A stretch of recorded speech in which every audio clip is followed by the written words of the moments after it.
გამარჯობა მეგობრებო, მე ვარ გიორგი და წარმოგიდგენთ Zoom-ის მორიგ ვიდეო მოხილვას. სექტემბერში კომპანია Apple-მა ახალი iPhone-ი წარმოგვიდგინა, რომელსაც Apple-ის ფანები მთელი წელი ელოდნენ.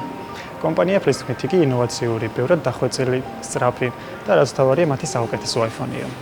დღეს მოდით სწორედ ამ მოდელს შევავლოთ თვალი და ვნახოთ, არის თუ არა ის ინოვაციური და იმსახურებს თუ არა იგი საუკეთესო iPhone-ის სტატუსს. დავიწყოთ.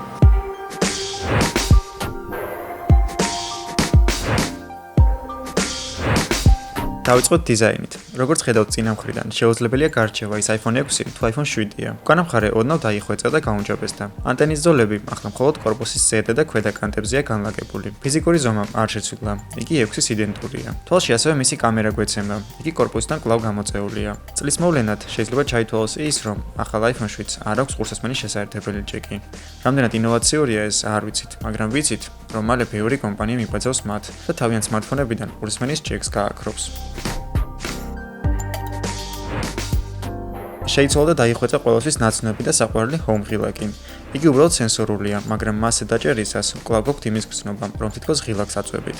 მადლობა ახალ Taptic Engine 3-ისთვის.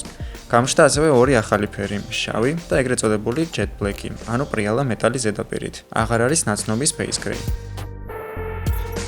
ახლა რაც შეეხება ეკრანს. ეკრანი არ შეცვლილა, იგი კვლავ 4.7 ინჩიანია. მისი გაფართოება 1334-ს 750-ს შეადგენს. PPI 326-ია. ოდნავ გაუმჯობესდა მატრიცა. ჩვენების ხარისხი კვლავ მაღალია და შესანიშნავი. ყოველთვის საყვარელი 3D Touch-ი კი, რა თქმა უნდა, კვლავ აქვს.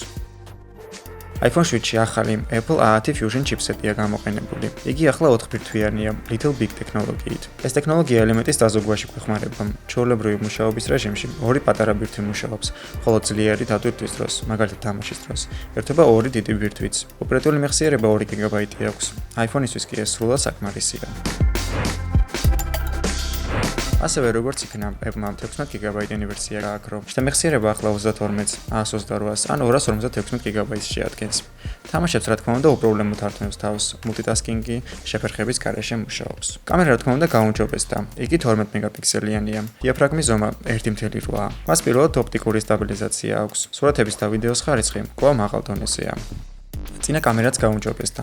იგი ახლა 7 მეგაპიქსელიანია. სურათის ხარისხი 6-ისთან შედარებით, ბევრად უკეთესია. კამერის ინტერფეისი სტანდარტულად მინიმალისტურია.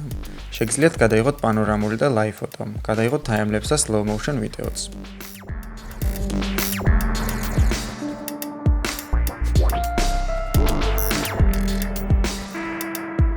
iPhone 7 რა თქმა უნდა, ახალ iOS 10-ზე მუშაობს. ვიზუალურად შეიცვალა პატარ-პატარა ელემენტები. იგი უფრო სწრაფად მუშაობს. მას დაემატა ბევრი ახალი ფუნქცია. მაგალითად, ტელეფონის ხელშეაღების დროს ეკრანი თავისით ინთება. Lock screen-ზე კამერის გამოძახება მარჯვნის სვაიპით არის შესაძლებელი. მარცხენა სვაიპით კი ვნახოთ ამინდი, სხვადასხვა აპლიკაციები და სხვა. შეიცვალა notification panelიც, ხოლო 3D Touch-ის ხარდაჭერა უფრო მეტ აპლიკაციას დაემატა.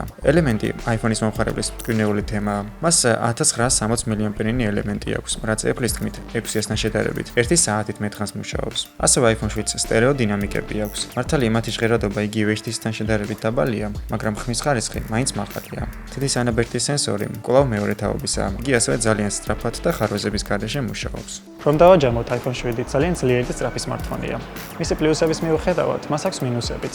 მაგალითად, თქვენ ვერ შეძლოთ მიხსიერების ბარათის ჩამატებას. არ აქვს wireless charging-ი და რაც თავარია, არ აქვს ყურსასმენის ჯეკი.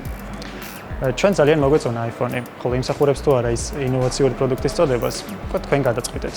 დღეისთვის კი სულ ეს იყო. მადლობა ყურადღებისთვის და მომავალ შეხვედრამდე.